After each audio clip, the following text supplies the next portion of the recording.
Ever struggled to manage your PC's devices, troubleshoot network issues, or secure your data like a pro? What if you could master the Windows control panel and take full control of your system settings in just minutes? In this video, I'll show you how to use essential control panel tools, from managing credentials and devices to troubleshooting problems and encrypting your data with BitLocker. Whether you're an IT support technician or just someone who wants to optimize their PC, these tips will save you time and make you a Windows power user. Ready to unlock the full potential of your system? Let's dive in.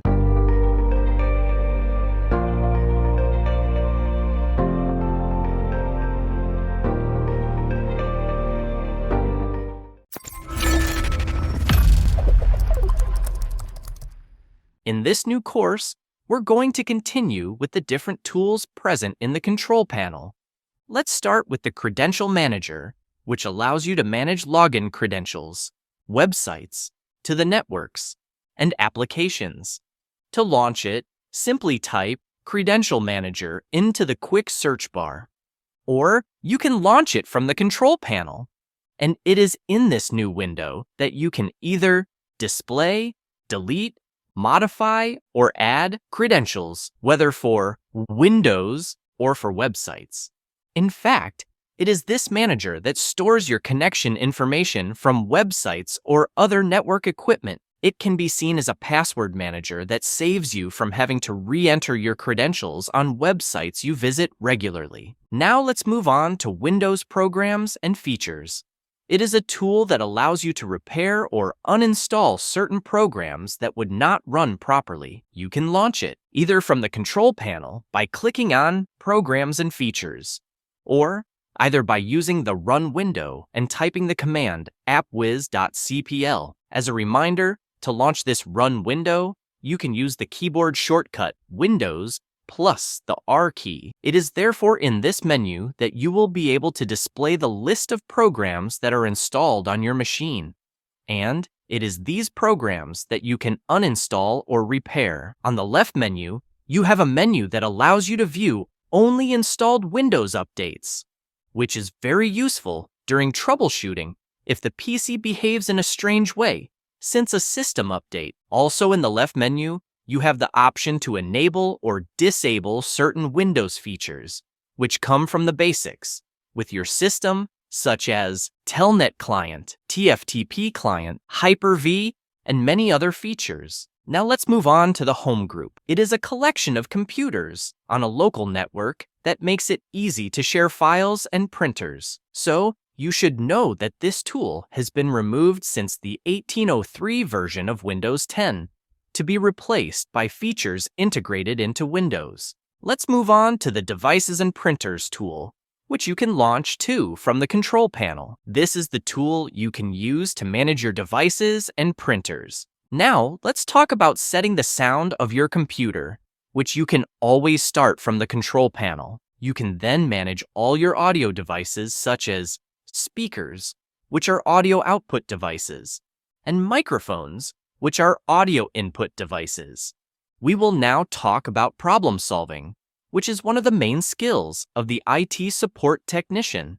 And Microsoft makes it easier for you thanks to its problem solving tool, which literally means troubleshooting. This tool allows you to run multiple diagnostics that are built right into Windows.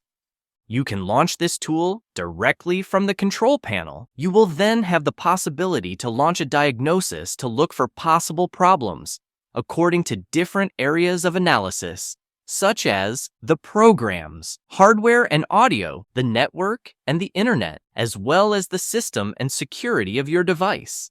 Now, let's move on to the Network and Sharing Center. It is the interface most used by network administrators, as it brings together the various functions related to the network. To launch this tool, simply click on Network and Sharing Center from the control panel. It is from this menu that you can modify the settings of your network cards, such as the configuration of IPs or DHCP. This is also where you can change the sharing options for all your network profiles, such as network discovery, file and printer sharing, the use of passwords for access to shares, and many other options.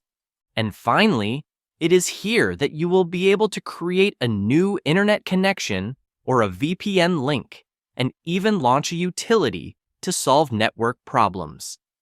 Now, let's talk about the device manager, which gives you the ability to manage the peripherals on your computer, such as the keyboard or the mouse. It can also handle internal components such as the processor or the display adapters. To launch this tool, it always happens on the control panel side. This tool also allows you to update your hardware drivers or to uninstall or disable one or more devices. Very useful in a troubleshooting session in order to identify the source of the problem. Let's move on to the BitLocker security tool we have already discussed, which helps protect your data from hackers. BitLocker allows you to encrypt an entire drive, whether internal or external, in order to protect your confidential data. This tool can also be launched from the control panel by clicking on BitLocker Drive Encryption. You will then have access to the menu, allowing you to activate and manage this feature. And finally, this course, we're going to talk about the Synchronization Center. It's the tool that allows you to sync all of your Windows' devices, such as your tablets, smartphone, and computer, in order to have the same parameters. So you should know that to use this feature, well, you must have a Microsoft account and not a local account. To launch this tool, simply click on Sync Center in the Config panel. You will then have the menu allowing you to manage the different synchronizations of your Windows devices.